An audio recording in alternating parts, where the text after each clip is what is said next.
127 pounds, Y2J, Chris Jericho.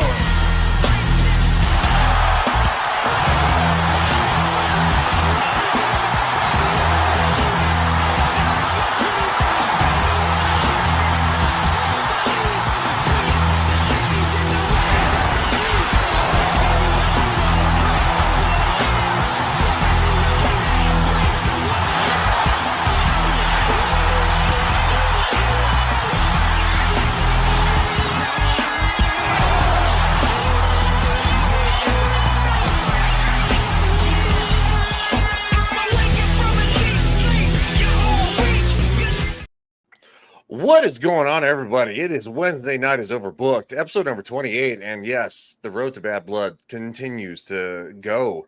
But also at the same time, we have so many other topics to talk about. Without any further delay, of course, Mr. JV. All right. If we saw anything from Monday night, if you give women the time, they put in banger matches. Bianca and Io Sky put together the match of Raw on Monday night.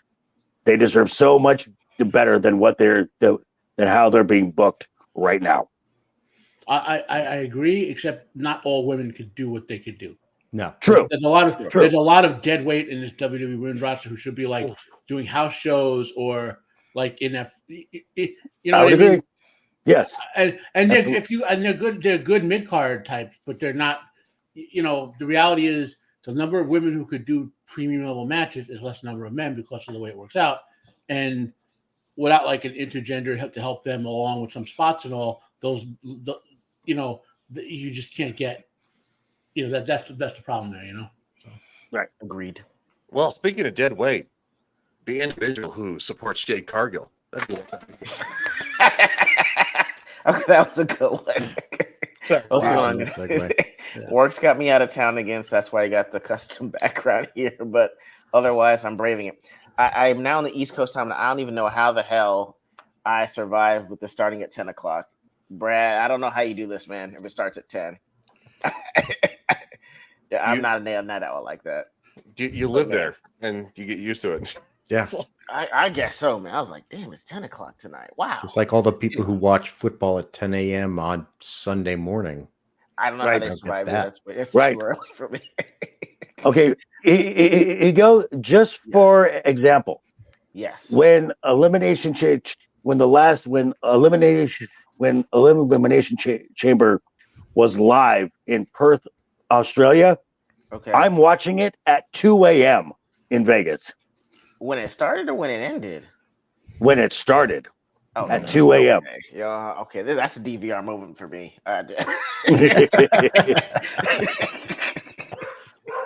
Speaking of a DVR moment, our resident lawyer who grabbed it in that big devil. Well, for once, I actually understood the assignment this week. All right. And did extra credit. So oh wow.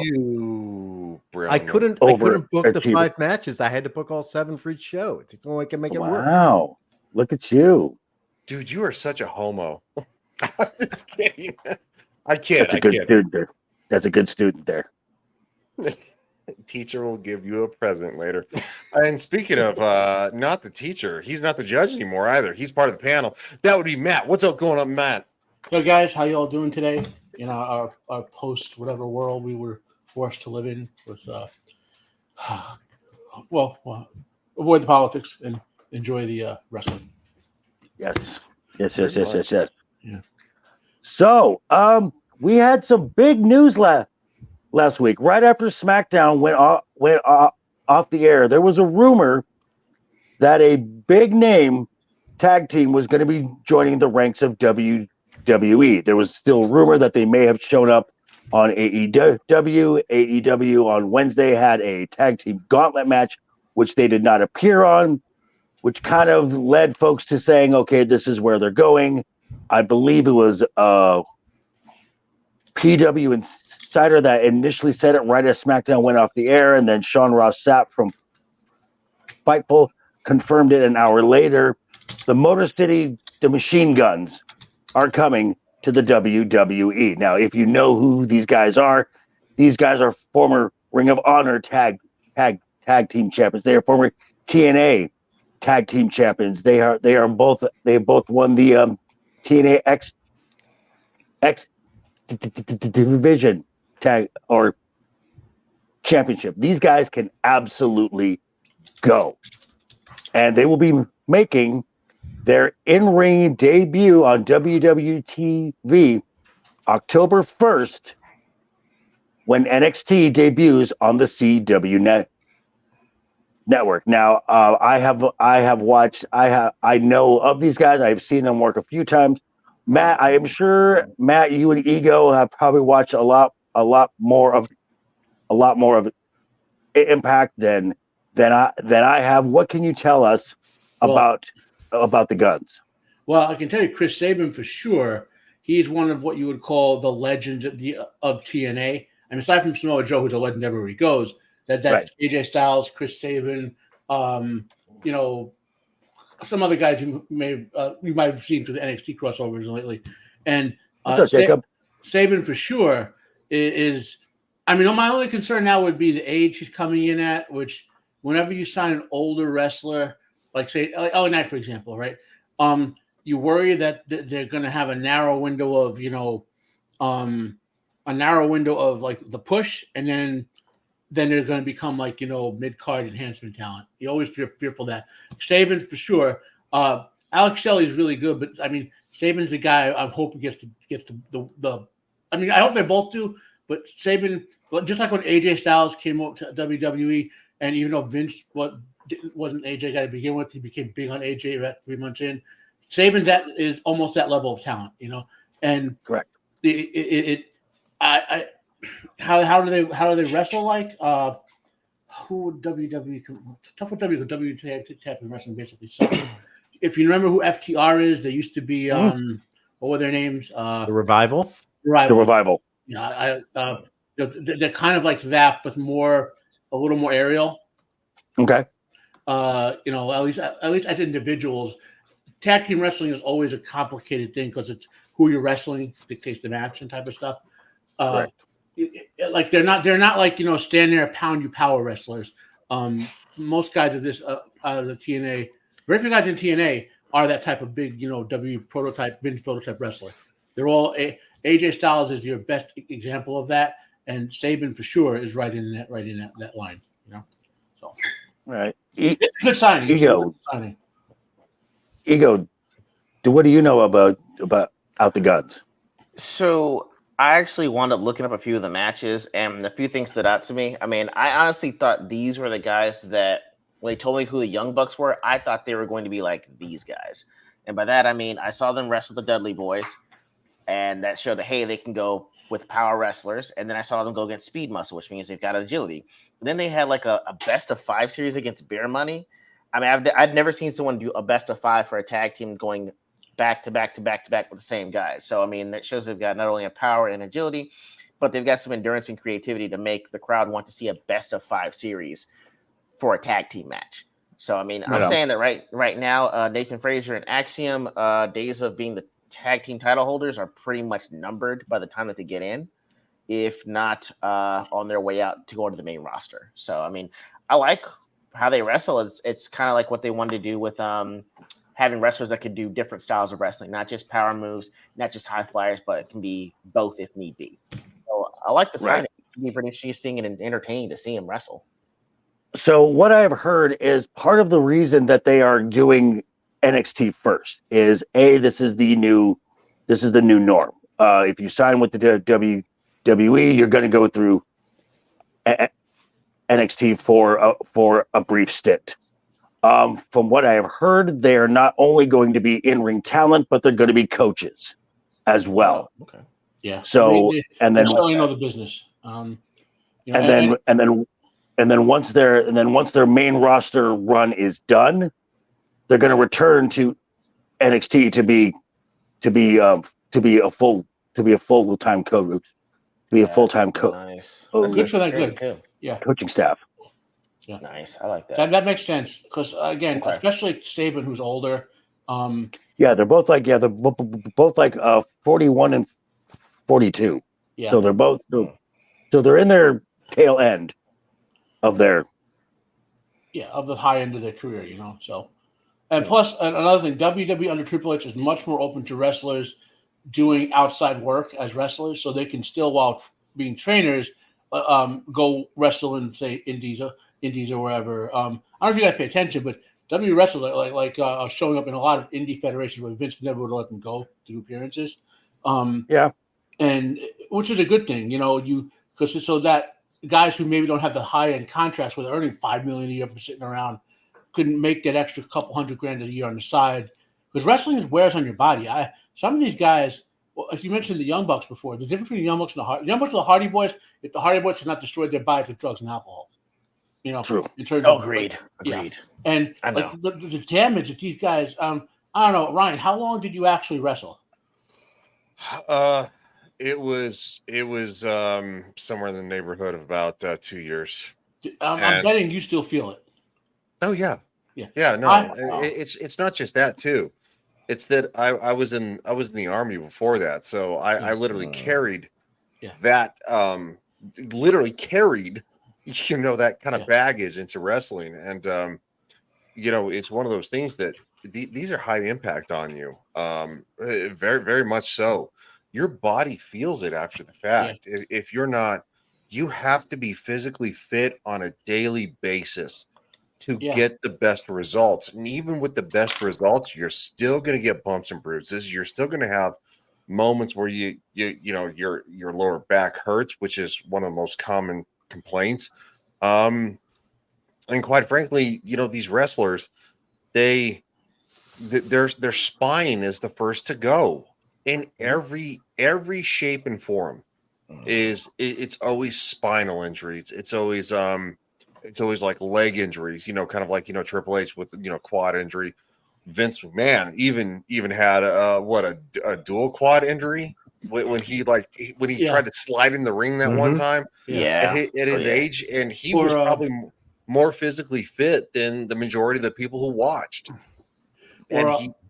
Another one that we talked about before, Hulk Hogan, that leg drop he uses to protect the other guy from the leg drop, he did severe spinal damage to himself. Yeah, compressed the spinal bit. Oh, really? Compressed his spine roughly in the neighborhood of about 3.5 to 4 inches. Yeah, he's legitimately noticeably shorter. Like, yes. Like if you looked at Hogan next to someone like, say, the Undertaker, who has not shrunk as he got older, and then versus now, like back then he was like an inch shorter. Now he's like 3 or 4 inches shorter. Yeah. Wow. Yeah, Hulk Hogan was so out of the Brothers of Destruction, Kane is the tallest. Yeah. Hulk Hogan would have actually seen eye to eye right in between Undertaker and Kane. So that means that he was literally somewhere in the neighborhood of 6'7", 6'8". I think Hogan, because he had a legitimate amateur thing where he was like 6'7" something. Yeah, it was about 6'7". Yeah. Well, because if you watch Rocky III, Hulk Hogan looks huge. Yeah. Well, people don't realize how big pro wrestlers are. Like they're monsters. Like Finn Balor looks tiny, right? Right. Yeah. He's a big guy.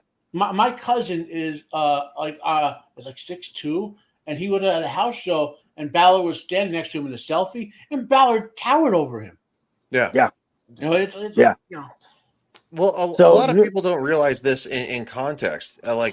Jay from Geeks and Gamers, massive platform, right? I've met Jay. He's an incredible dude. He's a nice guy. I'm taller than Jay.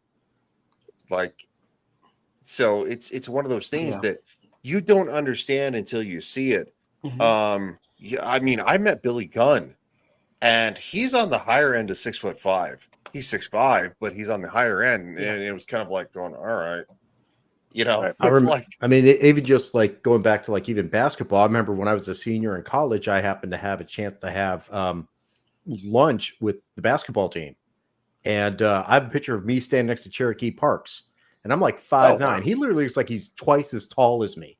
Dude is 6'11". I mean, it would make me look small at 6'4". There was one year I did look as tall as Steve Wojciechowski, so I got that 6 foot rating.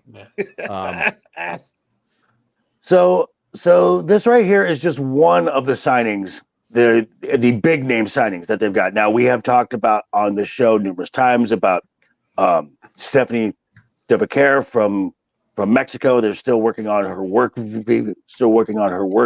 visa, but she is coming very soon. Julia has already had her in-ring debut that we talked about this last week. Delta, who's coming from the same Australian wrestling promotion that gave us Rhea Ripley, is on her way. And then we've also got two more. Not completely confirmed, but more than likely coming in. One is Ricky Starks, another former AEW who will fit right in with NXT because he will have Ethan Page, Sean Spears, and Lexis King to kind of also help him get acclimated. And I believe the Lucha Bros are all but confirmed to be coming to WWE as well. They might be, but I would be careful because those two have been known historically to play multiple federations off to get the money, even in the Lucha days, and they have a bad reputation for like lying to get the best contracts. They're great wrestlers. I showed you Pentagon Jr. is probably one of the top 25 wrestlers in the world. Okay. And he's actually even great. I showed you the intergender match with Sexy Star, how he put her over, made her look good and still look dominant. And all hey, that. Shiro. But he'd be a great signing, especially since Triple H is now serious about, having non-bodybuilder events matches, like having a variety of matches, Mm-hmm. So Matt, what? Because I have not seen a lot of his work. What can you say about Ricky Starks? Ricky Starks? Oh God. Let me think, because I was on my Pentagon Junior kick because I love the dude. Me too. I'm a big Lucha Underground guy. You guys see the matches I link. Right. Amazing. And Ricky Starks, I'm trying to remember. He looks thinner than, like, he's one of those, like, for his physical style, he's gonna look like he's gonna wrestle heavier than he looks. Like he has very low body fat, right? So you'll think he's gonna be like a high flyer technical guy, right? But he's gonna actually have a lot of power. Like what was his kind of like an Austin Theory kind of an example? Cesaro / Carlos. Who he looks built, but he doesn't look as powerful as he really is because he has almost like 0% body fat. So Starks is going to show up with a lot of speed moves, but a lot of power moves for a guy not his size. Gotcha. Like he'll pick guys up with standing suplexes and hold the move, and you think you'll be impressed. He looks so tiny doing it, but he's really powerful for his size. As far as like wrestling skills, like the only thing I wouldn't want to see him is in a really long match, but that's a lot of guys. They can wrestle those 5 to 10 minute matches really good, but then when they get to that second, third phase of like the 25-minute match, they don't have enough variety in what they do. They get repetitive, type of thing. Okay. So, but that's up to Triple H and his team of bookers protecting guys to put them in the proper. That was I don't know if you guys heard my reviews or some pay-per-views where I was going off on the length of the match. Like they were all 5 minutes too long about WWE and AEW. Like if they were just 5 minutes shorter, they would have been like 10 out of 10 matches. But they got to that last phase where they were just repeating what they did 10 minutes ago. Gotcha. And then you're like, how many times can you kick out of a guy's finisher in one match? Exactly. WrestleMania. WrestleMania 29.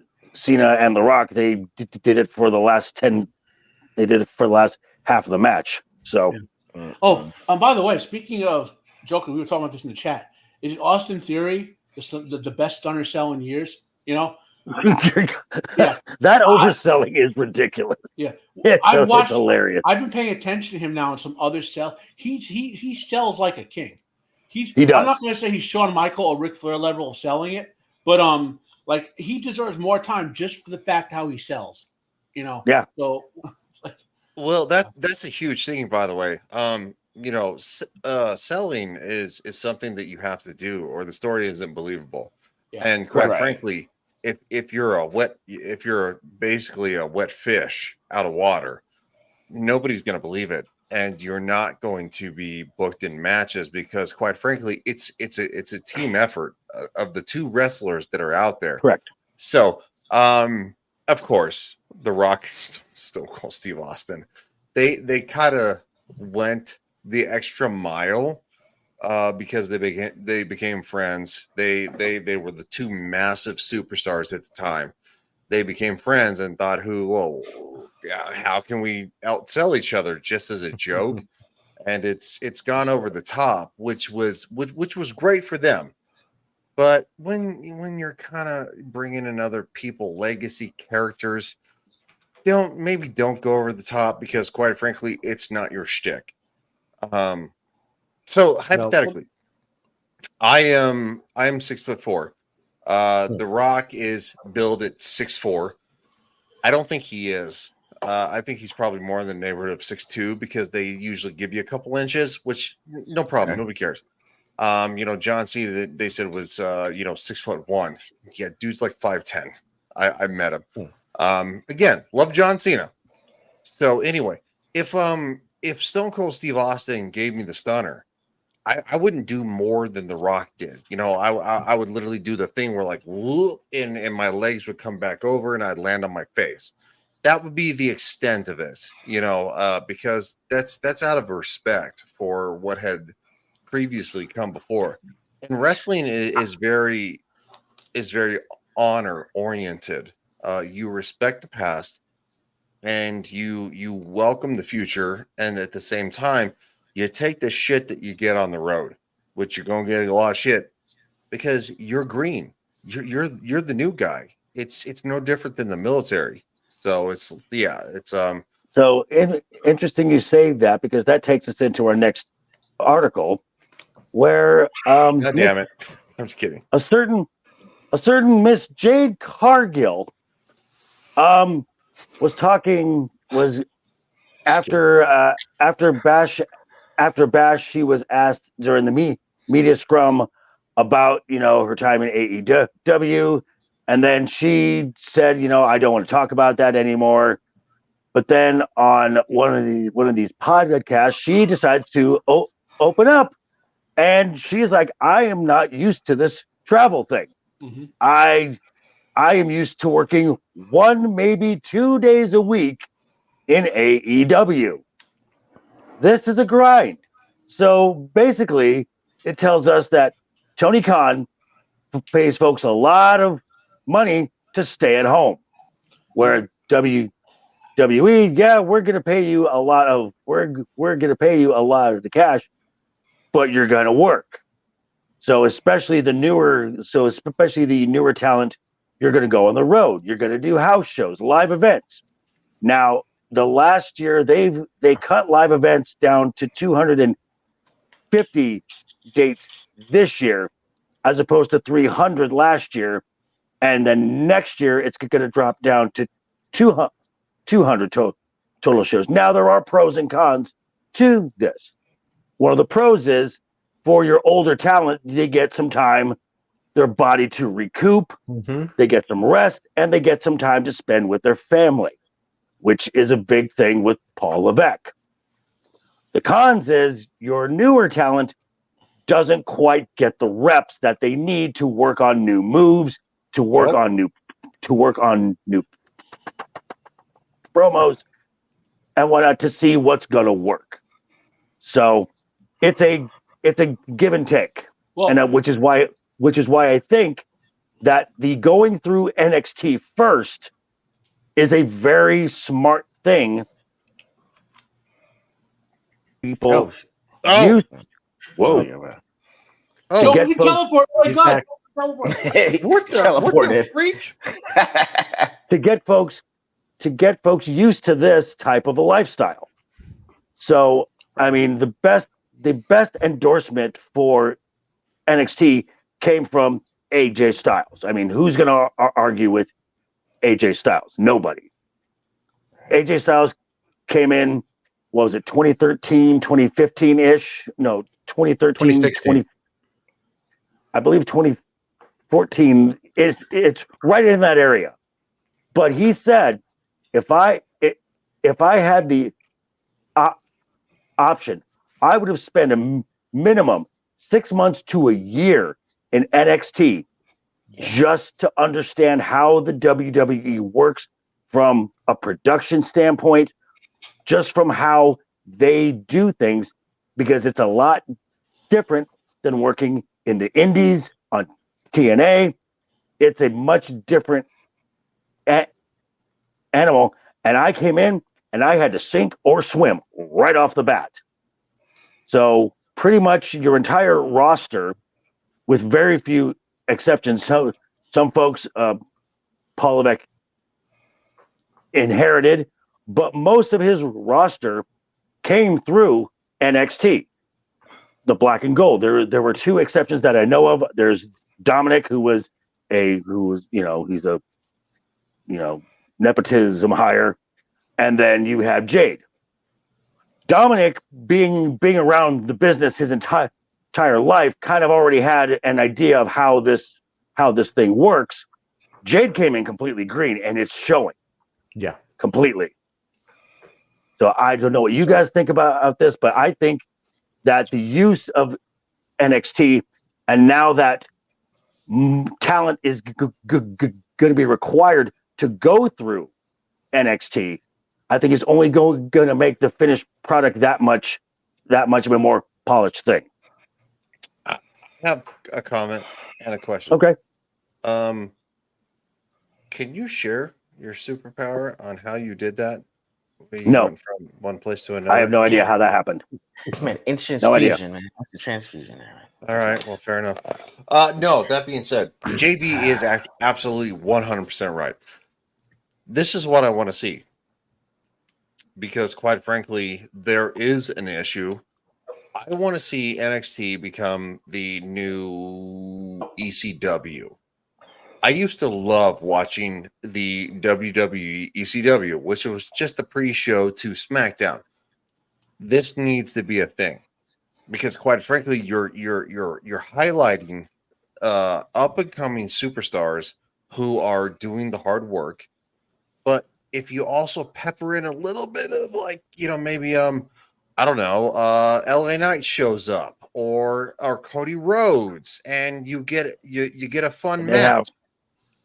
That needs to be a thing, and you need to put it televised on your new platforms. Televise it. Well, I don't care. It can't be this streaming. Look, I love streaming, but streaming is literally like the hole that like things kind of like go to die in, because people don't have time to watch it. I remember when network television, people were like, "Oh, SmackDown on UPN." You had to watch it on UPN. You didn't have DVR. Yes, you didn't have DVR. Maybe you had a VCR. So we need to find the medium between that, because again, we can't go back to like 1999. It's not going to happen. Oh my God. But we can literally find the medium to where you can pull people in and use literally NXT as a platform, not just for new stars, but a platform to kind of bring the brands together, Raw and SmackDown, because I'm still a massive advocate that I fucking hate Raw and SmackDown as individual brands. I hate it. I've never liked it. It's going to happen though. I know it's going to happen. I've never liked it because you never had this bridge. But all of a sudden, every once in a while in the olden days, you would get kind of like, a weird crossover. You need a bridge. Bring in the bridge. It's fine. You could get these young talents to have maybe if just a bump in with Cody Rhodes or something like that, or maybe the Wyatt family from NXT, and it's like they may lose, but again, they're getting FaceTime on a major show, and also to manage the minutes. Time, yeah, it's airtime. It's also repetition time for people who need it. Kind of like Jade. Sorry, dude. Well, we'll see. Well, it's already been confirmed that the second show NXT because their debut show is going to be in Chicago, and CM Punk is going to be on that show.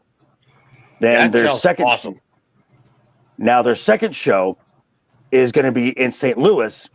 Randy Orton is not just going to be at that show; he's going to gear up and be in a match. I love it more on NXT. Like that. So that's what I want, dude. That's what I want. So I just want to follow up with one thing, and Triple H, I think, is actually moving towards this in a sense. So when AEW formed, right, there was two things that led to how it works, basically. One was Tony Khan and his dad owned the Jacksonville Jaguars. So Correct. when they formed it, they said, we're just going to use our medical and wellness and drug testing program for the Jaguars for everyone who works for AEW, okay? And added to that, the core guys who were there, the Young Bucks, Hangman Adam Page, Cody Rhodes, and two other guys whose name just Omega. at the moment. Oh, Kenny Omega. Omega. One other guy. Jack Perry. Yeah. So those guys there, they formed they said, Tony Khan, look, we don't want to be at WWE. We're going to kill our bodies working, become drug and painkiller addicted. Okay, so we want time off designed into the contract so that so you can have for whatever reason Samoa Joe was put out on an injury by Chris Jericho, so he could take time out physically and also film a movie, right? But he still want to take time out physically to recover so he can come back and have a good 6-month run or whatever next year. The AEW program is designed around wellness to begin with, so your wrestlers are not drug addicted wrecks who die when they're 50. And that is the biggest pet peeve. That the reason the Young Bucks now with Triple H in charge, right? You'll see some guys who would never go to WWE ever consider it. I mean, not the Bucks because they are part of the AEW, but because some of the guys in TNA, we just talked about one of them, like Saban. They don't want their body. They want to know who their grandkids are and be able to hold them when they're 55 years old or whatever, and not be able to lift a toddler because they have arthritis in their left arm that they can't move. Did you guys watch the Undertaker interviews about the injuries he has? God, yeah. He did something to one of his shoulders where the orthopedic doctor said to him, the Undertaker, to lift his arm, he damaged his shoulder so badly that the mechanism normal people used to lift their arm like this was obliterated, and Undertaker developed his body so that he could lift his arm like this with a muscle that actually pulls it down. Wow. Yeah. Wow. So that guy, he was talking about the surgery, he had to go and rebuild the entire shoulder, pull ligament from his chest into his shoulder, some crazy new surgery. And that's the level of injuries that guys in professional wrestling, especially with Vince and his, you got to work. Well, I need you on the next pay-per-view. I know you did 3 days and 2, there's some crazy stories of guys doing two house shows a day. Oh, right. And this was a thing back in the day where house shows, they would have 3 crews running per day in multiple spots in the same town, running house shows. And this is how Vince would gauge who's getting the pop and who's selling merch, and that would be the metric on who to push. So this is why a lot of folks, unless you got to that top star area, you were not allowed to do films or TV shows. The Rock got himself to that point to basically saying, Vince, I'm going. You can't stop me. Yeah. And John as well. And John said, I'm doing this, and you're going to let me do this because, frankly, you need me more than I need you. Mm-hmm. I mean, it was just, it was just reported not too long ago in the Damian Priest docu that he was signed, sealed, and delivered to be in the Black Panther 2 film. He was going to be in that film, and the deal fell through. Guess who by? Vince. Mm-hmm. Vince saved him. Interesting. Well, that's fair. You can say that, but the payday would have been nice. True. Yeah. I want to say this. That's with the Netflix docuseries coming out. I think that's something that definitely we should dedicate a segment to each week. because quite frankly, it's going to be wild. I mean, Well, it wasn't just The Rock; it was Stone Cold Steve Austin and all these high level individuals that. From what I've heard, from what I've heard, this is going to be because of the relationship with WWE and Netflix now. This is obviously not going to paint Vince in a good light. From what I've heard, this is a double shovel area. Okay. That's what I heard too. Yeah, they added those. Are we surprised? Well, Vince they added Ego go. Yeah, Ego. I was gonna say they added 2 episodes after the allegations on him. So like when the shovel was already in, but like after the allegations came out, they added 2 more episodes to the docuseries. And so they weren't playing afterwards. In my view, so I have been deliberately avoiding what's in it because I want to assess it fairly. Because I only saw the one trailer, so Matt, I'm with you.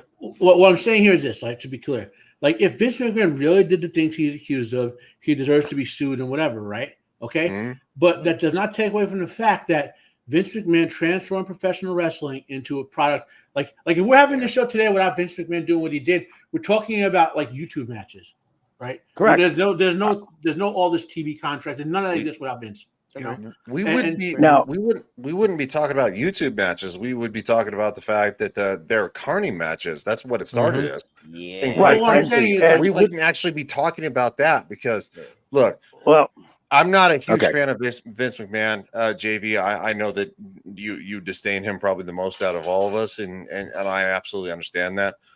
The thing is that Vince McMahon was tasked with doing, of course, things that were pretty unscrupulous at the time, putting these wrestling territories together and making something that was such a juggernaut that, quite frankly, the world will never see again in professional wrestling. So I agree. So that being said, I am not a massive fan of Vince McMahon, but I think that we need to. I think we need to review these episodes. That's possible. Fairly. Well, I'll find a filter. Working on a filter for mine and Anna's history show because, quite frankly, JV, House of the Dragon and Game of Thrones. So I think that would be it'd be honest. It'd be honest and interesting, and we should do that. So I'll work on that. And I look at it this way because the closer the docuseries comes to getting released, we're seeing a lot of folks kind of saying, "Oh," and these are folks who have been around the WWF, WWE for decades, and they say, "Well, I just want to look at it fairly," and da da da. And I'm like, you guys. You knew Vince was not a saint. You knew it was not a saint, but yet you still have this almost cult-like need to have Vince McMahon's affection. Yes, the man was a marketing genius. Not taking that away from him at all, but he's still a monster. Yeah, I mean that is. Okay. I mean that is. Well, hold on, Matt. That is like saying, Harvey Weinstein, he produced some really great films. Yeah, he did. He's still a monster. Yep. Well, I have an issue with that. Spot on. I have an issue with that. Okay, I want to be very clear about this. Like if Vince or Harvey had regular secretaries or whatever, that they're legitimate victims, right? But I don't want to hear one woman who became $100 millionaire and then 30 years later complains about Weinstein or Vince. Those to me, your complaints aren't valid. You should have complained when you were first being trafficked or whatever. That's fair. And that's fair. And that's fair. So that's my concern with what's being said about Vince now. Like if that one woman, I think, who is a longtime worker and is like and then the deal stopped. Where they stopped paying her or something. Yeah. Then she complained. Then she complained. But there's some other women who are maybe like minor league secretaries who is farming out or whatever. They have legitimate complaints, and like you just got to be. like I learned this from a leftist actually, Jimmy Dore. You always have to look at the money, where it goes, and who's getting it to analyze someone's motivations and on anything. And I'm fine with it. Yeah. And again, this is not just the only thing they're going to talk about. Yeah. They're going to talk about the steroid trial. They're going to talk about the ring boy controversy, the Ohio 5. I mean, that's even worse. Everyone's complaining what he did to these women who are adults now. What about what happened to all those young guys, little underage people? Pat Patterson. And here, I got a real life story for you. Okay, so one of my best friends lives in Florida. She's about my age. She grew up as a little kid. I think it's her mom was a sister of a wrestler down in one of the Florida leagues. So she was one of the little kids who all around, the kids all around them, right? And when she became a teenager, she was a pretty attractive teenager. And some of these guys started creeping on her.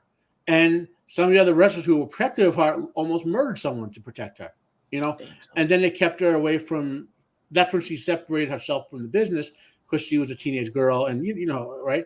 Now, so there's an undercurrent in anything, because I'm, of these people who do horrible things.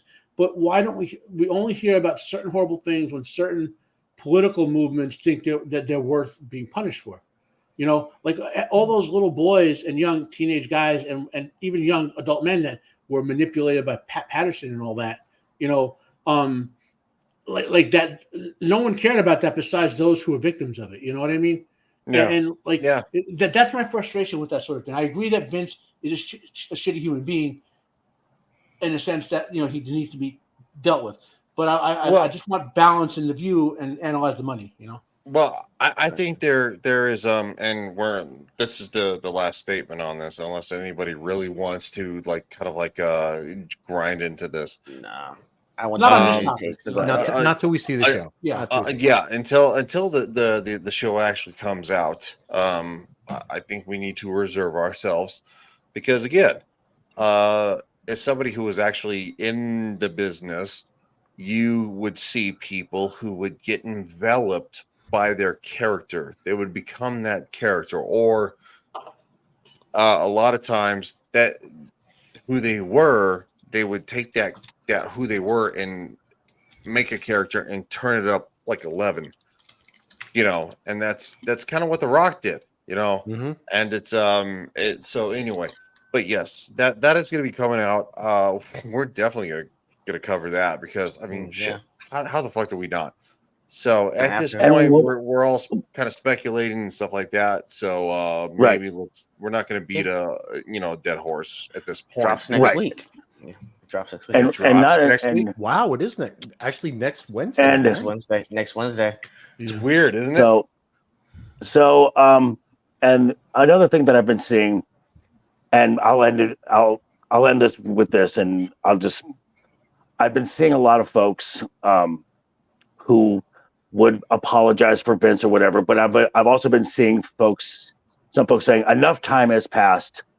It's time for Chris Benoit to be into the WWE Hall of Fame. And I go with the Paul Heyman mindset of this. Because I heard an interview with this and I could not have said it better than he did. Great talent, one of the best in-ring talents ever. Yep. But on that night, 3 people died and only one had a choice. Fuck him. That's fair. Well, that's true. I don't disagree. He can't go into the Hall of Fame, especially. I hate to say it this way. Wrestling is not like a competitive athletic thing where you can argue that what they did in their career is different than what they did after their career or whatever, right? It's all entertainment. So when you do something like double homicide plus and all that, you kind of take away from your entertainment value and all that. But I do want to defend Hulk Hogan on something, saying is that there are a lot of people out there, I admit I'm some of them, who still talk about some Benoit matches and don't think about what he did because the matches were great, right? And I'm not one who looks past what he did and said he should not. That's why he has to be kept out of like the Hall of Fame and that sort of thing. But I know people who just talk about his matches and and when you asked about the killing, he said, well, yeah, he did that, but wasn't talking about his matches, And it's Right. That's what Hogan was saying, and he's right about that. There, with enough time, people will look past almost anything, Well, Yes. I think what needs to happen is that this is a real thing, and it's not just in wrestling. It's in football, it's in basketball, it's in everything that is American sports. Because American sports is entertainment, so thus sports entertainment. Uh, Chris Benoit was, of course, during the time where steroids were massively rampant. Mm-hmm. But also at the same time, traumatic brain injuries, which U.S. soldiers experience all the time, and Football boxers players. and football players and MMA people and soccer players from hitting a ball Yeah. because your brain jostles around and it damages your brain every time you like if you want to be a head mosher, yes, you're damaging your brain. You literally are, because your brain is literally bouncing back and forth in your skull in fluid. It causes you to lose. It literally kills your parts of your brain. It slowly does, and the more you do it. And look, I'm not taking away what Chris Benoit did. He did something heinous, but we didn't understand it then the way we do now. And maybe if we did, maybe there could have been help. But again, Oh yeah, not saying that he is guilt free. No, that's not even close. But the thing is, though, is that traumatic brain injuries are something that is so rampant in our society. Again, from like police officers, soldiers, soccer players, football players, wrestlers, MMA, boxers. Like, if you jostle your brain in the wrong way, if you flip over your bike handle and slide off the ground and hit a fence post, your brain just got until it stops. There's nothing to stop it from jostling in your brain. You're gonna probably come out with slightly worse. And so no, I don't think we should forgive him, but I think we should use him and so many others as an awareness too, that quite frankly, traumatic brain injuries are a huge thing. They're massive in our society.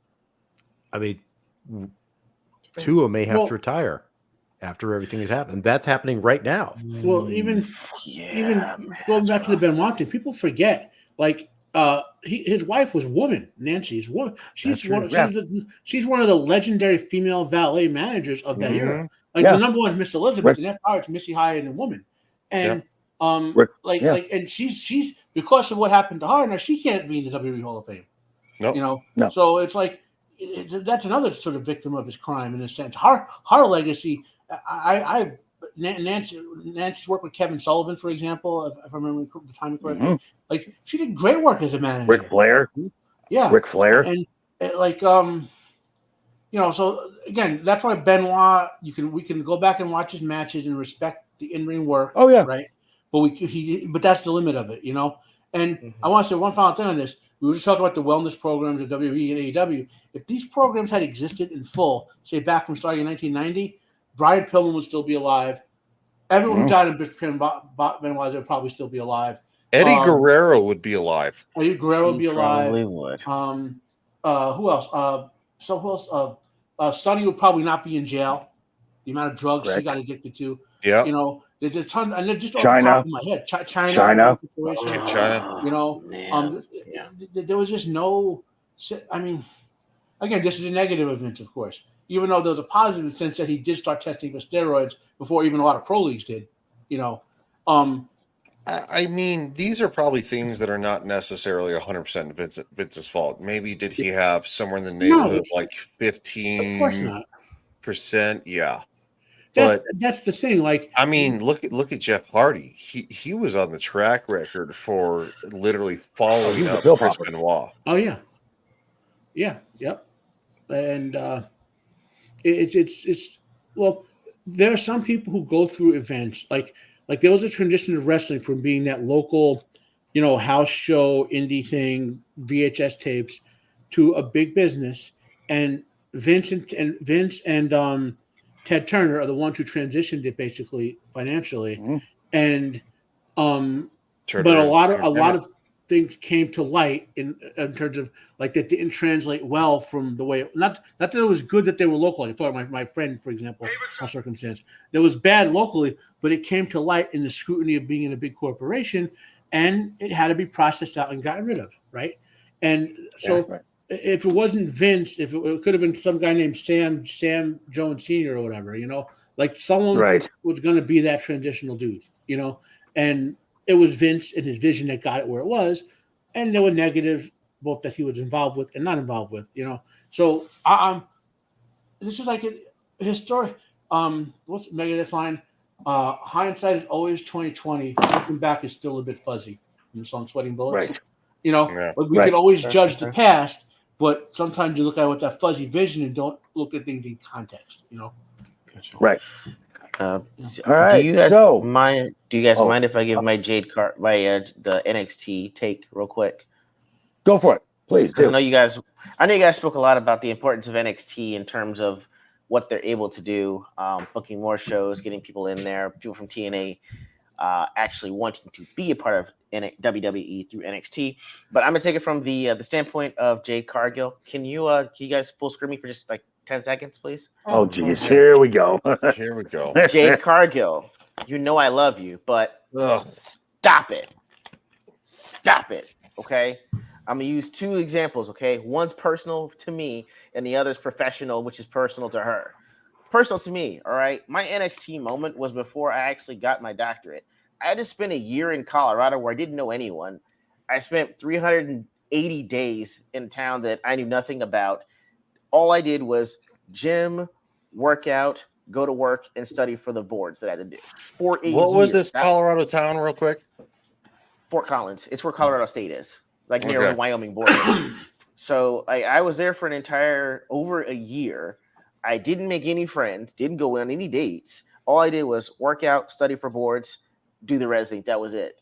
But it actually made me appreciate the job that I have now because I know what long nights are like. I know what sleepless nights are like. You aren't able to hang out with friends. You're not able to hang out with family.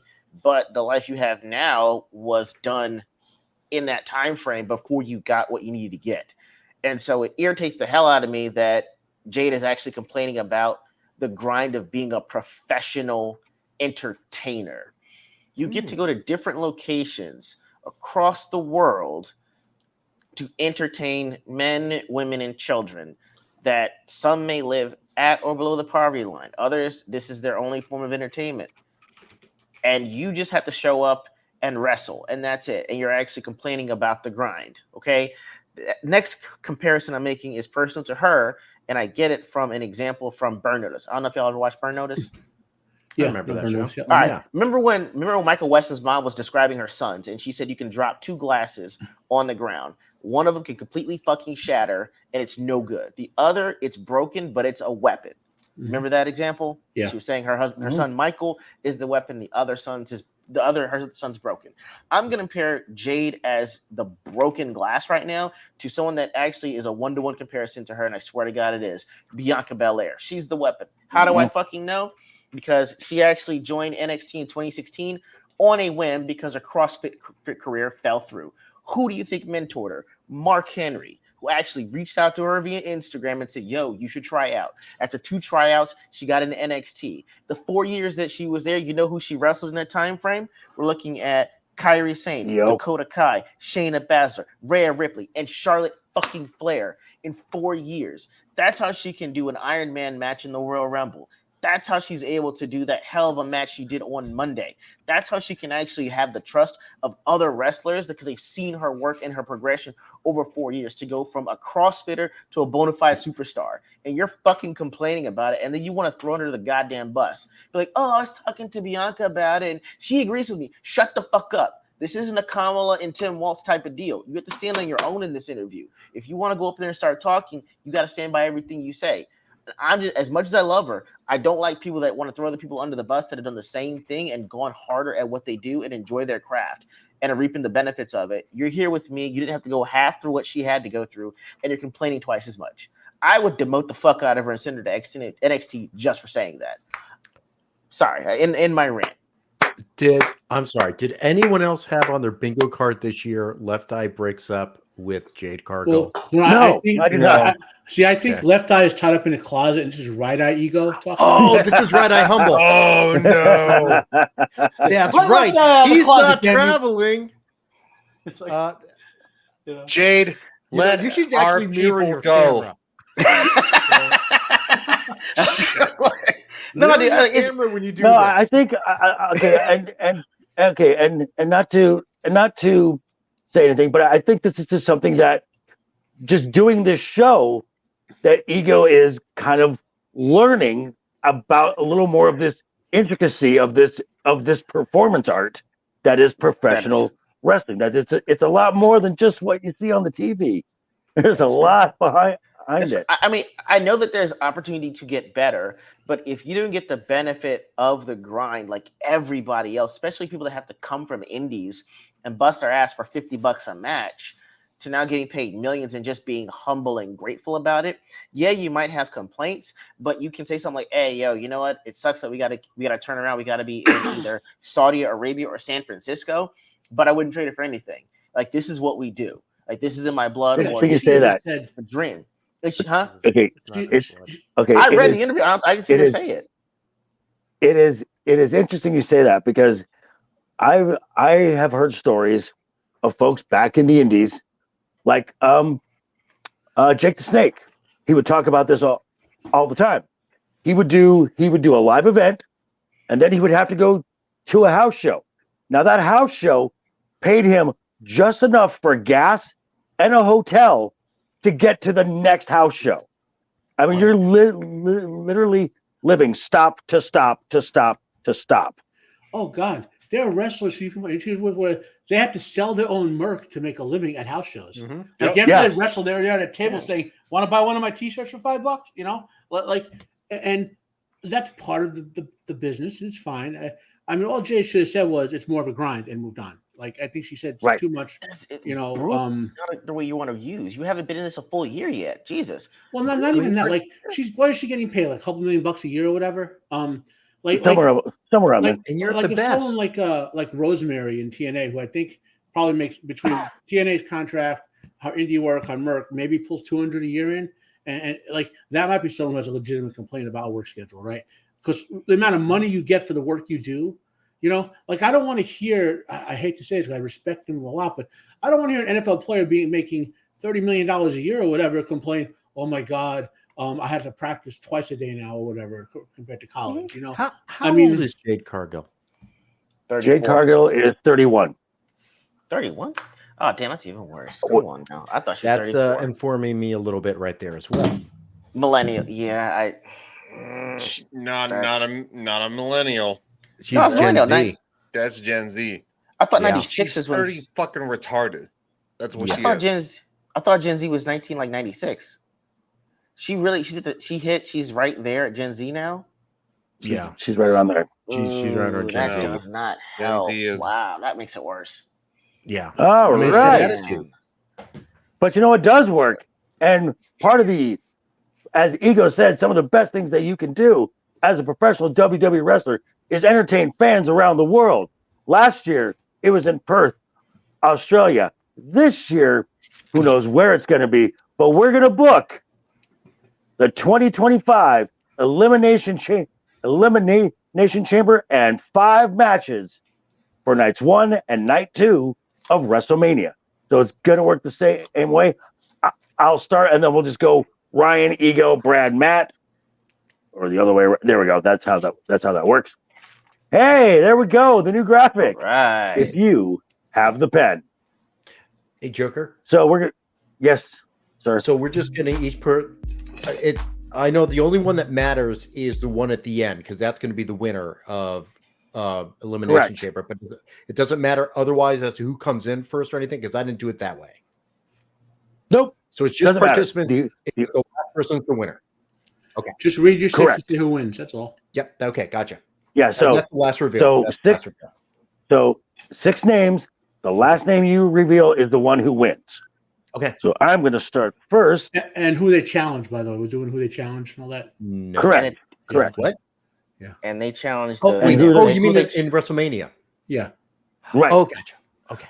Okay, you got to win the match So- to challenge somebody. Yes. Okay. Right. So one of my participants is Tamatanga. Okay. Ryan, who you got? One of my participants is Randy Orton. Randy Orton. Okay. Ego, who you got? You know what? I got CM Punk as well. Okay. CM Punk. Okay. Brad. I have Seth Rollins. Okay. Oh, Okay. forgot about him. Matt. Bronson Reed. Bronson Reed. Bronson Reed. Okay. My next participant, he's not going to win, but he's going to put on one hell of a show. Chatty Daddy, Chad Gable. Nice. Ryan? My next participant, the same thing. Logan Paul. Oh wow. All right. Logan Paul. You know what? I got Okay. the artist I've got the artist formerly known as Shorty G, Chad Gable as well. Nice. Brad? You know what? It doesn't matter with the order. I'm just going to join the rest group because I also had Chad Gable as well. Nice. Order doesn't matter at this point. So yeah, I got Chad Gable also. I'm next. Okay, Braun Matt. Strowman. Braun Strowman. Oh, monsters in the you got monsters in here. Nice. Early on this the cage is going to rattle. Early on. Right? Always gives a great big show inside the chamber. Randy Orton. He is neat. And your next one, Ryan? Speaking of monsters, Uncle Howdy is going to get going. Nice. All right. All right. I've got Kevin Owens in next. Nice. I have Carmelo Hayes. Okay. Okay. Matt? My next is Uncle Howdy. Okay. Nice. My fourth, Solo Sikoa.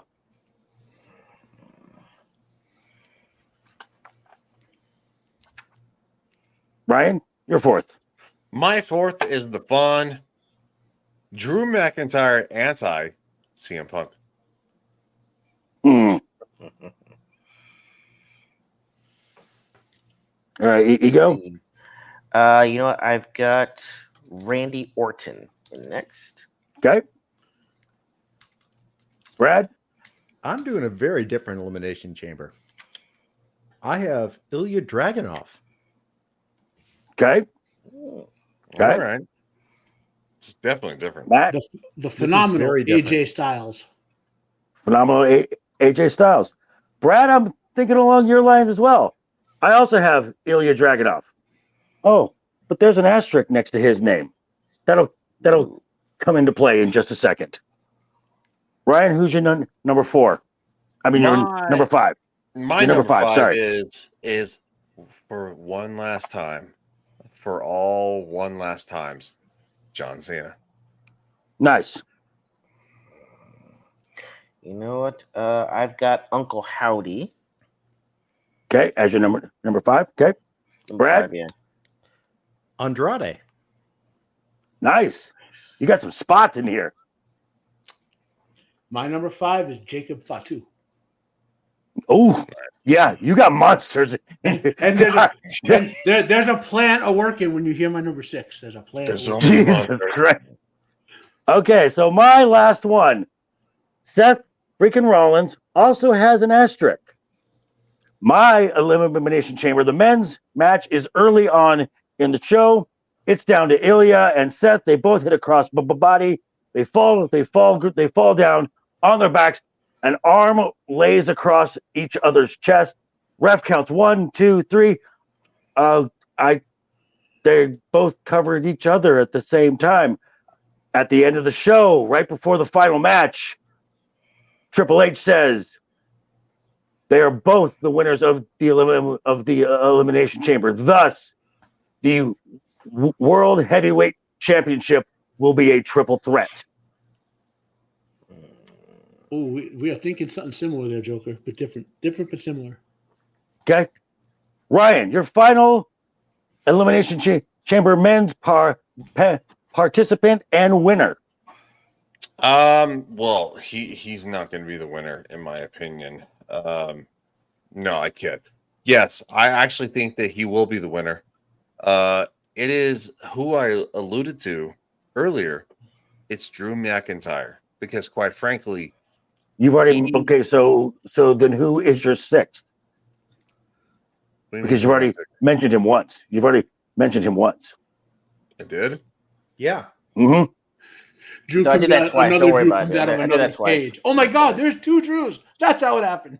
Yeah, you had. All right, dudes, move the fuck on, then, because quite frankly, I don't want to talk about my work schedule because I'm gonna get pissed off. Okay. All right, left eye. All right, you know what? I guess I got Drew McIntyre in here too at the end. Okay. Yeah. Now, okay, so this is where things get really weird and total swerves happen. Now, remember, I already have in my game, in my stuff, I have CM Punk winning to face Drew McIntyre at WrestleMania. Now, correct. Asterisk announced is Jacob Fatu. But wait, someone else's music then comes on. The final boss appears. Oh boy. Because The Rock has exercised a little authority of his own, and he then is the last person to enter the Elimination Chamber. He stays in the entire time, lets everyone else beat each other up, and The Rock comes in, wins the Elimination Chamber, and then goes on to finish the conversation he had with Cody Rhodes at WrestleMania. Okay. Gotcha. You and I are on the same page there, Brad. So his evil master plan failed at last year's WrestleMania. His other evil master plan failed at Royal Rumble. Remember, I had him come with the whole bloodline, the last four guys. Right. But evil villains never give up. They have to get that snap off. So The Rock first had Jacob Fatu be number 5, so everyone else weakened themselves up. He set the whole thing up so Bronson Reed and Braun Strowman would kill everyone. And there's just body left in there for Jacob Fatu to clean up. The Rock comes out of the last second in the Elimination Chamber, sees Jacob Fatu and anyone who's left. Jacob Fatu lays down for The Rock. The Rock wins the Elimination Chamber, challenges Cody at WrestleMania. But then on Monday Night Raw, right after that, Roman Reigns walks out, angry as hell, calls his rematch against Cody for WrestleMania as well, leading to a triple threat, hardcore, anything goes match, like ECW match between Rock, Triple H, and Cody. Second night end of WrestleMania. We'll hear this again when I get there. For the WWE Undisputed Championship.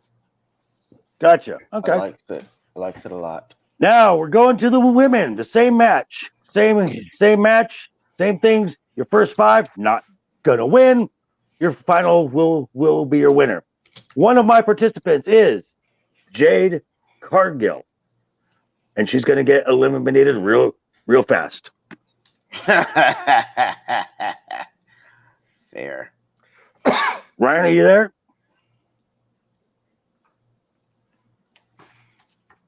Okay, Ego. So what do you got? I'm also starting out with Jade Cargill. You have to. Okay. Brad? I will start with Bailey. Okay. I struggle with this women's elimination chamber because I was like, they have to be able to actually do the elimination chamber. Like you can't just stick a name in there. You know what I mean? So after a while, I thought, okay, and so my opener is going to be Jordan Grace. Okay. My number 2. Okay, here Ryan. Bathroom. Sorry. Here, bathroom. Oh, okay. No worries. Who do you have? Who do you have as a participant in your women's elimination chamber? I am going with Bianca Belair. Okay. My number 2, Zoe Stark. So Ryan, you're next. Women's elimination chamber. My number 2 is going to be Jade Cargill. because you know what? She Okay. needs to learn a little bit of something about getting popped. Right. I got Ego. Bianca. I got Bianca Belair, and I'm Okay. gonna have it start out with at least Jade and Bianca in the ring first. No call outs. Just Okay. That's how you started that. Okay. Brad. Shayna Baszler. Oh, okay. And my Matt? number 2, who wants revenge because her best friend Tiffy took her title 2 months ago, is Nia Jax. Okay. Ooh. My number 3, Lyra Valkyria. She was on my list, but I didn't. She's on your short list. My number 3 is Bailey, because Bailey needs a little bit of a time to cook back up, and then all of a sudden get a good shot. Okay. Ego. You're number 3. Io Sky. Okay. Roxanne Brad? Perez. Okay. Matt? Piper Niven. Ooh, another monster. You really like the monsters, don't Well, the you? thing is, I always think who can actually do well in the match. Like I would love to see a bunch of hot chicks in there, but they couldn't do the match well. Right. Gotcha. I mean, I could watch Chelsea Green, for example, in any match she does. And she is a really good wrestler. Don't get me wrong, but you got to accept who can do the match. You know what I mean? Who can actually do the match? Yeah. My number 4, again, getting a big push this year, is Blair Davenport. My number Ryan, 4 your is because we need literally a tank and a monster, Piper Niven. Okay. See, for me, I've got Bailey in next. Okay. I have Nikki Cross. Okay. Now, my number 4 is not a monster, but you need some space between all the giants rumbling in the ring. But she can actually do this type of match, Alexa Bliss, as a member of the Wyatt Six. Nice. Yeah, she can. My number 5, my runner-up, Roxanne Perez.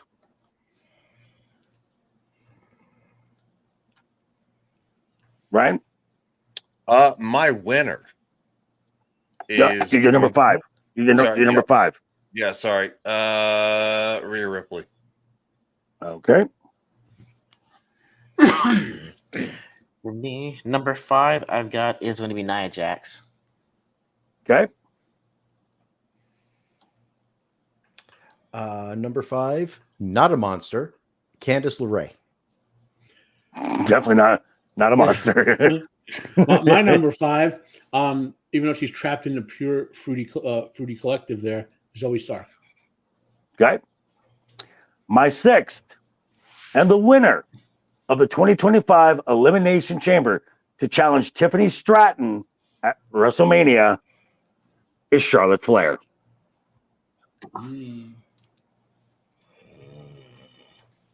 Ryan, your winner of the Chamber. My winner of the Chamber and to challenge is Io Sky.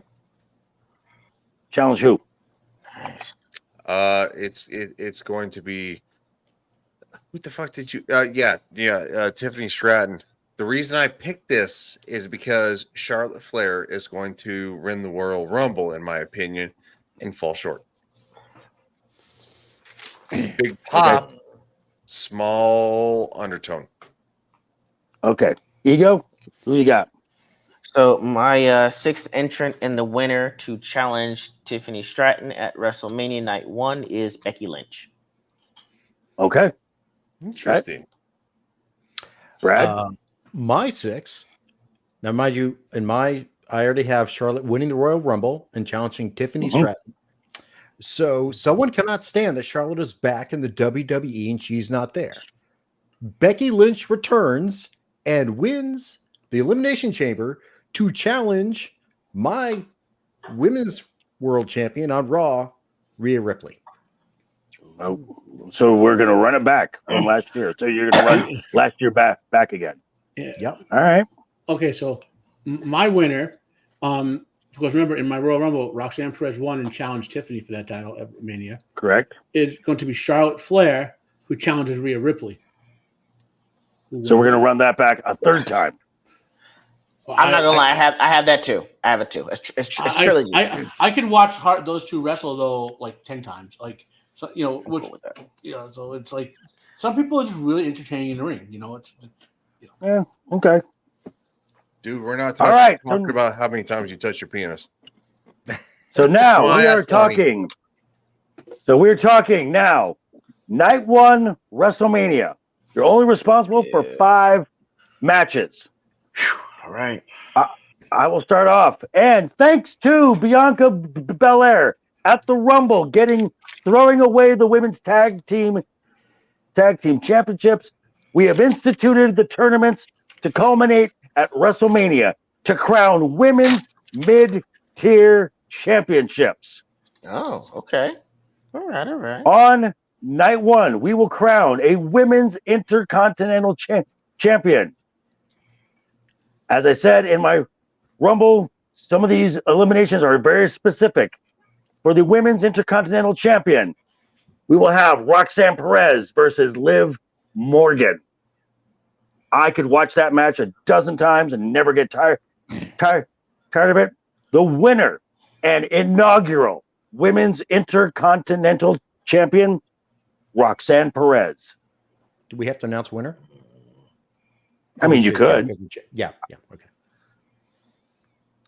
Ryan, name one match from your night 1 of WrestleMania. And we've all been wanting to see it for so long. Bianca and Jade. That's not one of my 5, but it's one of mine. All right. Ego. All right. So I like the idea of a women's intercontinental championship, and I like the idea. So I would say that I'll have the same match, but for me, I'm gonna have Bianca versus Jade. This only works if Jade actually does a true heel turn on Bianca and says that she's better and that she's actually being weighed down by Bianca. So generate a few heat for the past few months to lead up to this match. We're gonna have it that it's Bianca that's gonna. It's Bianca that's gonna make the heel turn. I need Jade to make the heel turn. That's why I'm saying it only works to me in my mind if she makes a heel turn, because I'm gonna say that she's gonna think that she's a big bad wolf, and hell, she calls herself the Storm, the big bad wolf, whatever. Then I'm gonna have right before the match seems in hand for Jade, in walks in Jordan Grace. All right. She can call herself the Wolf Hunter, whatever, as an antithesis to Jade. Jade gets distracted enough for Bianca to pull off her move, and Bianca becomes the women's inaugural Intercontinental champion. She can hold the belt for a few months while Jade begins a new feud with Jordan Grace. Okay. Brad, what do you got? All right. So I'm not going in any particular order. The only thing I'm going to save is the match of the night at the end. So the 5th will be the ending match. So I'm just going to go any order. So I'm obviously having the WWE Women's Championship. That's going to be Tiffany Stratton as champion versus Charlotte. And Tiffany Stratton in my game wins. Mm-hmm.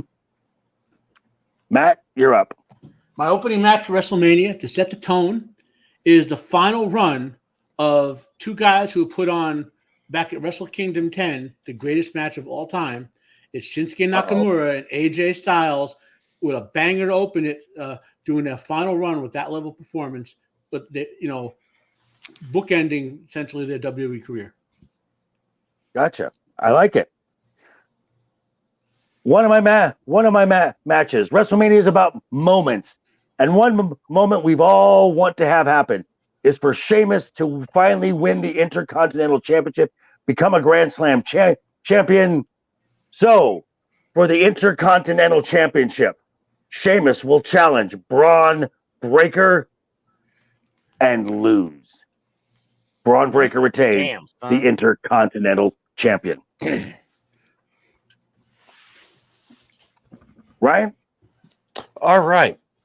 I am going to pick a championship match, and it is Roman Reigns, Cody Rhodes for the rematch that Roman never got. Now, in my opinion, Cody is going to squeak it out. And it's going to be a Roman Reigns thing where he actually honors Cody's win and they shake hands. It's almost like a WrestleMania moment. Okay. Ego. All right. Next one I've got up is Intercontinental Championship match between Braun Breaker and Chad Gable. And via submission, I got Chad Gable winning, and the reign of Kurt Angle's son begins. Plus, I want to have Braun Breaker push. That's not his son. Pushes it. His son is I'm black. joking. No, Brad's like, I completely walk into that. Well done. I know. Damn it. That was a good one. That was a good one. I'm like, no, I did the research. Right. It's not a son. Ah, you got me. Okay, go ahead. what? all right, Brad, you're up. I have a World Tag Team Championship match. Raw Tag Team Champion. The champions are still the Judgment Day, Finn Balor and JD McDonough. They will be Gunther and Ludwig Kaiser versus Imperium, a new team called The Final Day. Xavier Woods and Karrion Kross. Interesting. So in the interim, Xavier's been converted over to the Final Testament. To the Final They have Testament. the Final Day as opposed to New Day. Okay. Gotcha. Interesting. All right. Matt? So my another match, definitely an event match. It's going to start a rivalry. It's going to end in Hell in a Cell in about 5 months. The crowd's going to be chanting, "Let them fight," because they're actually going to run out of time and be carried out on stretchers. It's going to be Bronson Reed versus Oba Femi. Oh, nice. I like that. Just They're two going to big lads. rebuild the ring when they're done. Just two big lads doing big lad things. You're going to see people being thrown at each other. You're going to see plants in the crowd. Like you're going to see Triple H. You saw that spot and said, "We're going to go for it at WrestleMania." You're going to see bodies flying, like fan beating, and the whole Lawn darting. Like that spot that Brock did with the car by accident. We drew the car door and almost killed a fan, and the fan was like, "Yeah, let me keep the car door." Like you're going to see all that stuff planned for this match. Okay. Another match of mine. Both of these guys were in the Rumble. They did not win the Rumble. They didn't even qualify for the Chamber. And they're like, "I don't have a match. You got a match? I don't have a match. This is your last year. You want to just lace them up and go at it one more time and just put on one hell of a show?" It's CM Punk and John Cena one last time. Ooh, that's nice. With CM Punk winning, of course. All right, Ryan, you're up. Interesting. I do like that. My next match is Drew and Randy Orton Nice. to see how things play out because, quite frankly, they have been intertwined and very adjacent for so long. Okay.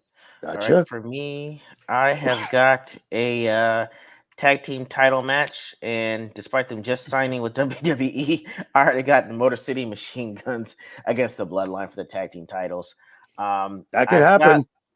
I've got the Bloodline wins this one, but the Motor City Machine Gun is going to come back at a PLE probably by SummerSlam to claim the titles.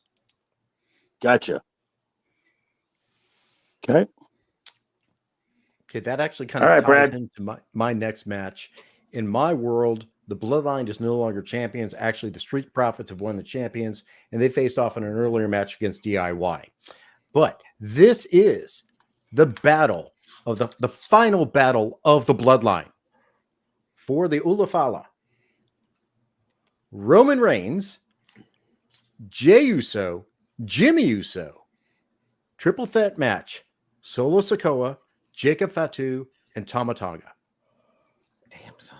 Oh, a 6-man tag match. 6-man tag. Sorry, I said triple threat. 6-man tag. Sorry. All righty, Matt. So my next match is part of a series. A few months ago, the Wyatt starts stalking a new victim, a new traitor to the WWE who badmouthed WWE, someone who betrayed someone and cost him a title multiple times and left him in a bloody heap. They were stalking CM Punk, so it's CM Punk versus Uncle Howdy, and Interesting. Uncle Howdy's going to win, and then eventually they'll end with CM Punk winning over Uncle Howdy later on. Gotcha. My second to last match of this of my 5 is for the WWE Women's Championship. My Elimination Chamber winner Charlotte Flair challenging Tiffany Stratton. This match goes 20 minutes with Tiffany Stratton retaining the passing of the torch. Nice. All righty, Ryan, your second to last match. My second to last is Matt, you and I think alike. Uncle Howdy and CM Punk. Mm-hmm. All right, Ego. All right. So for me, my I guess my next to last match I've got is my Elimination Chamber winner, Becky Lynch, going against Tiffany Stratton for the WWE Women's Championship.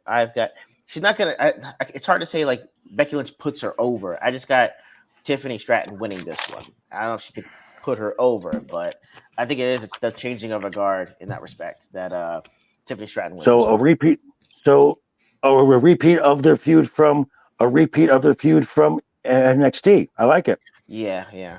I guess I tried going in different directions, but the way I did, I was like, it either didn't sound entertaining, or it sounded like it would have a predetermined outcome with no heat or no one that's really good on the mic. So that's how I came up with that one. Okay, Brad. I have an IC championship match. Okay. Triple threat match. Still champion Ron Breaker versus Ilya Dragunov, and who's properly back in the mid card, Damian Priest. Okay. And your winner is? Actually, I'm going to go with Ilya Dragunov. Okay. Nice. I like it. So I have my Women's Royal Rumble winner, Roxanne Perez, challenging Tiffy for it's the W Women's Championship, right? Yeah. Correct. Whatever one she Correct. had, Tiffy at that time. Roxanne Perez is going to win. She's going to retain that title on a decent run until either Yulia or Stephanie Wakura comes up from NXT. Oh God, just tormenting her. I like it. Yeah. So my night 1 main event is for the World Heavyweight Championship as the co-winners of the Elimination Chamber, Seth freaking Rollins and Ilya Dragunov challenge the Ring General Gunther. Gunther pins Seth Rollins to retain the title.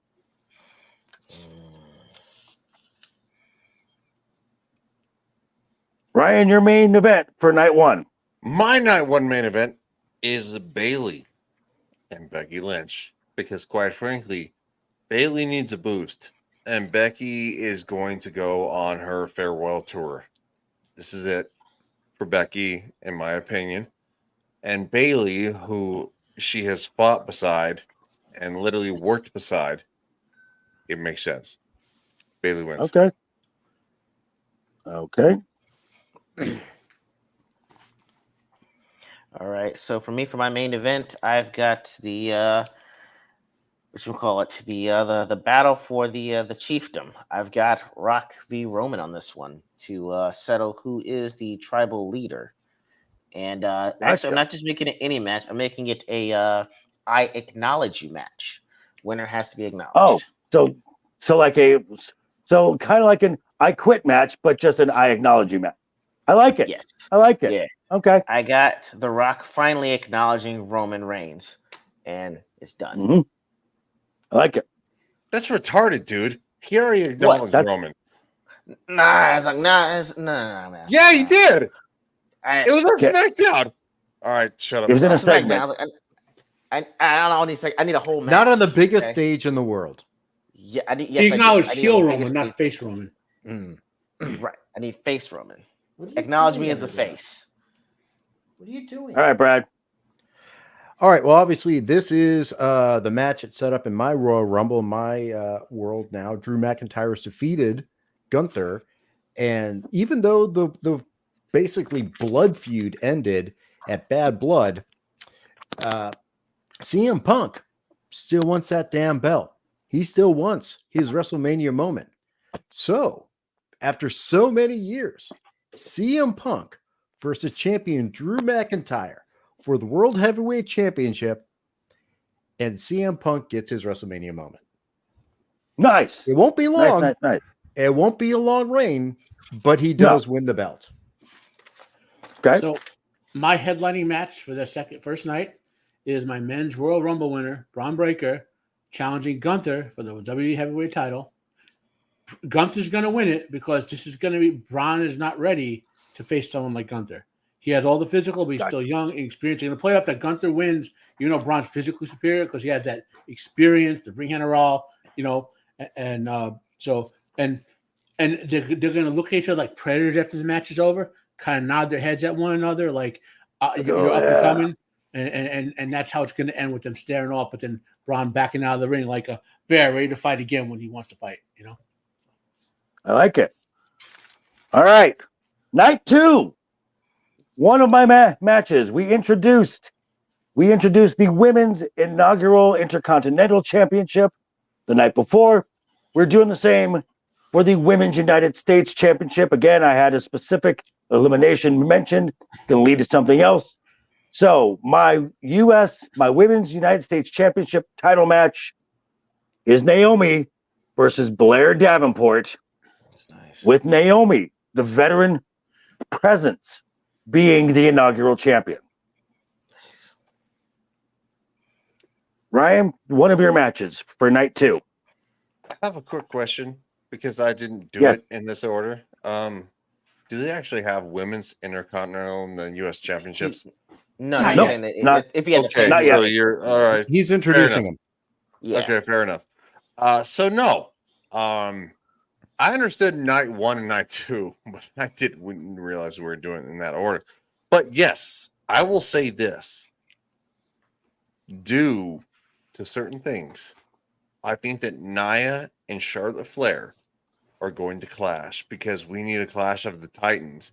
And quite frankly, Nia, she's a very big girl, and Charlotte Flair, in my opinion, is one of the only ones to take her down. So that will be my next one. Okay. So for me, gonna kick it off with friends turn enemies by way of their feud beginning in the Elimination Chamber. I've got Randy Orton v. Kevin Owens. Okay. And I've got Randy Orton winning that match. And thus begins Gotcha. his trek for the championship. All righty. Brad. That's interesting. It's not one of my 5, but I definitely had Randy RKO versus KO as one of my matches, along with champions Chelsea and Piper versus Abby the Witch and Sister Abigail for the women's champion. But Okay. Nice. But my number 1 for our 5 is he's back, but his still, I mean, not only is his ego, you know, his ribs were pretty broken and his ego was broken.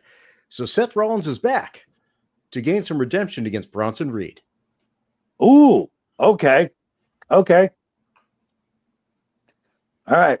And Matt. So my match, I struggle with some of these matches because I had to come up with storylines to get me there.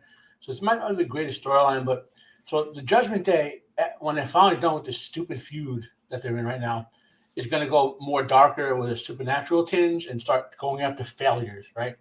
And who is a bigger failure coming is that who failed his quest is Drew McIntyre. He's going to face Demon Finn Balor and lose his soul to Demon Finn Balor. Ooh, that's awesome. Okay. Lose his soul? Yeah. Classic like 80s, Going 90s supernatural gimmick. Oh, okay. Yeah. All right. My number 2 match for the United States Championship. We have not a straight up match, not a triple threat match. We got a fatal 4-way between LA Knight, Carmelo Hayes, Andrade and Santos Escobar with your new United States champion, Carmelo Hayes. Well, I suck at this because I didn't take into account championships. Yeah, Rhea and Liv need to hash out what had happened on literally the biggest stage ever, because they're kind of the biggest women. Yeah, physically. Shut up, Brian. They're the biggest talent of WWE Women's Champions on stage, and to do them wrong, other than WrestleMania, it's wrong. Okay. Ego. Women. All right, so we're gonna take it up a little bit notch with a U.S. title on the line.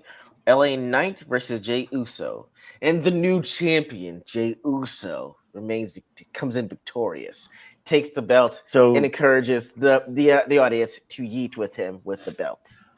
So you're going yeet over yeah. Yeet. Okay. Brad? I also have a U.S. championship match. Still the champion, LA Knight. But someone wants that belt back. And this is a triple threat match, by the way. Okay. Logan Paul. But who had that belt before them all? John Andrade. Cena. Oh, okay. Whoa, okay. LA Knight versus Logan Paul versus John Cena for the U.S. champion. Interesting. I'm kind of leaning LA Knight. So, like the cigarette smoking man from the X-Files prevented the Buffalo Bills from ever winning the Super Bowl, I will prevent Jey Uso from ever winning any title on my watch. So it will not be main event Jey Uso fighting for the U.S. heavyweight title against LA Knight, but it will be the Samoan Werewolf Jacob Fatu against LA Knight, taking the title from him and leaving a corpse in the ring. Okay. So we're going death. Okay. Losing souls and death. Okay. If Triple H can recover from death, so can LA Knight. The Undertaker is actually working as an Undertaker this WrestleMania. Yeah. Hey, I got that. If Triple H can recover from death in 2 weeks, so can LA Knight. Oh my God. So I also have Jacob Fatu in my next match. They've already set it up. They've had a couple little stare downs. They're going to touch on it at Bad Blood. But it's going to be Roman Reigns versus Jacob Fatu at WrestleMania. Roman Reigns giving Jacob his first singles loss. All right, Ryan, you're up. Io and Tiffany. Okay. I don't know. Who you got? Who wins? It doesn't matter. Okay. I didn't know this was the pick. Just set it up. Who would you have? Who would you have win? Io. Okay. We're gonna talk about this behind the scenes about the fact that I'm removing myself from this crap. Sorry, dude. All right. So I wish I'd have had this like the co-main event, but I can't. But I have for the women's championship, I've got Ripley v. Flair, because Flair was my Royal Rumble winner. Ripley was the current title under the timeline that I've got. I've got Flair coming out of this one and winning, and thus cementing her reign. All righty. Brad? I also have the introduction of the women's Intercontinental belt, a triple threat match after a tournament. So we have Io Sky versus Roxanne Perez versus Asuka. Okay. And Io Sky wins. Okay. So my match in the 4 to 6 weeks leading up to this, every Raw and SmackDown, NXT, John Cena to come out and say, I want to do an open challenge at WrestleMania for someone to come out and have the guts to face me. And week after week, we're not going to hear names until WrestleMania comes. He's going to walk out to the ring and goes, who has the guts to challenge the legend in this ring? And we're going to hear the music, hear voices in my head. The legend killer himself to come out for one last match and kill one final legend and retire John Cena. All righty. All right.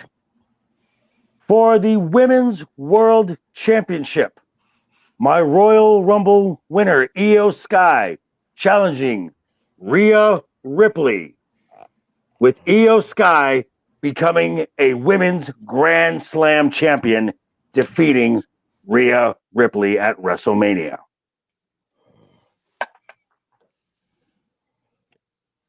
John Cena versus The Rock for one last time, because quite frankly, that's going to get people on their feet more than anything. And John Cena retires. Okay. All right, so I actually have John Cena challenging Cody Rhodes for the Universal Championship. I've actually got John Cena winning this match and the beginning of his farewell tour. He'll drop the strap later on before he decides to either become an announcer or a coach and stay with WWE because he signed that contract extension. But I've got him winning tonight over Cody Rhodes. Cody Rhodes had a good run, had a whole year reign with the title. So we'll put it to bed with John Cena winning this one. Okay. I have the Women's World Championship, Rhea versus Becky, redo from last year, but Rhea retains the championship. So basically the same result. Yeah, because Becky's going out, but it is a 27-minute match. Whew. Okay. Ooh, marathon. All right, Matt. So I have my Women's Elimination Chamber winner, Charlotte Flair, challenging Rhea here. Rhea's going to win. This is basically a career put-over type of thing, oldest to younger. But there will be shenanigans in this match, which will cause Rhea and Charlotte have to team up for later shenanigans. All right.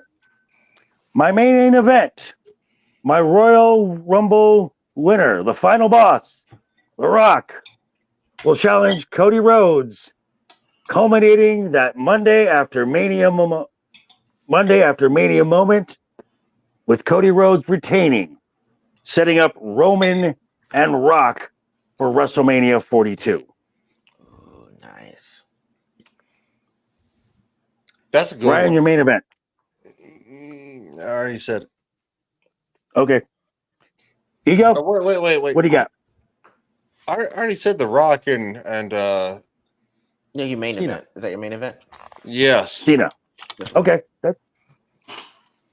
Okay, so I like the saying that what happens when an unstoppable force meets an immovable object, and we are going to get this in a championship bout, not only of just unstoppable, not only just an unstoppable force and an immovable object on the mic, but in the ring. So I've got for my main event CM Punk versus Gunther. And I've got CM Punk winning and getting his WrestleMania moment. Wow. Okay. Brad? I, of course, have Cody versus The Rock, but it is called Final Boss Rules because the boss makes the rules in the company. And while The Rock just has to pin Cody for a 3 count, Cody has to pin The Rock for a 5 count.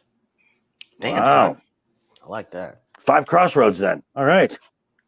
Cody wins. Somehow, Cody wins. He basically has to knock the hell out of The Rock. 8 crossroads, Gotcha. whatever. Knock him down. He has to. It's the final boss. You got to go all out. 5 count. Gotcha. So, All right, Matt. So you kind of know what my match is from the previous, but basically The Rock versus Roman Reigns versus Cody, triple threat, hardcore match for the title. There'll be shenanigans. Obviously, I say Dustin will be backing up Cody by this time. Maybe some other. They actually have some other cousins out there who could be part of Cody's family, so to speak, for an appearance. There'll be shenanigans. Cody's going to win it. I'm agreeing with you, Joker, that this is going to lead Rock and Roman going at each other. I'm not sure that it'll last all the way to WrestleMania. I'd like to see them in a Hell in a Cell at some point, Rock versus Roman. But I think spinning out of if I do it my way, it's going to be Roman and his bloodline versus The Rock and their bloodline finishing at WrestleMania, whether it's The Rock and Roman at the end. You know what I mean? However they get there. Gotcha. Yeah. All right. So there we go, folks. We have booked our own versions of Elimination Chamber and WrestleMania Night 1 and 2. Next week, Money in the Bank, also with announcing our King and Queen of the Ring winners. So let's go around the horn. Matt, what do you got coming up? Tomorrow you and I got Roman's show. I will actually not be there. I'm training at a new bar tomorrow night during that time. So it's train for a new job sorry, Roman, you're gonna fall short on that one. Yep. So normally we have Roman Empire show tomorrow, which normally Joker's there. He's a regular on it, but obviously real life comes first, right? That might be affecting me soon too anyway. So similar type of thing. What else? I got my Friday show with Jacob Ironside, Friday Fandemonium, which is similar to an open topic sci-fi hobby type show. We do talk movies, everything like that. What's coming up? I have to get my content. I have a couple of videos I want to drop. At the time. It's all about time, You guys know that, to edit this stuff in or whatever. This weekend there'll be a video on the questionnaires where we unfortunately have to watch and talk about Rings of Power, Rings of Prime, episode 6. I still have not been able to stomach watching the episodes again to do my own videos on it. Although I feel good about not watching it, I feel bad about doing the videos. That's kind of what I got going on. I think, that's about it. Yeah. But hey, folks, don't forget, Agatha All Along starts tonight.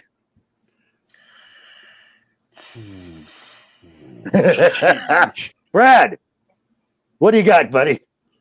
Speaking of which, I just watched one episode of Agatha All Along. I'm sorry. Quote unquote Already? Yeah, I watched it before. Yeah, it came out at 9. I watched it. All right. They call it the gayest Marvel show ever. I'm still waiting for that part. But yeah, I guess I'm going to watch a second. I don't know. I may torture myself before going to bed. Tomorrow night, I will be on Static 2020's channel with the weekend pregame. I am almost finished editing 2 actual old Star Trek videos I did some time ago, which need to be published.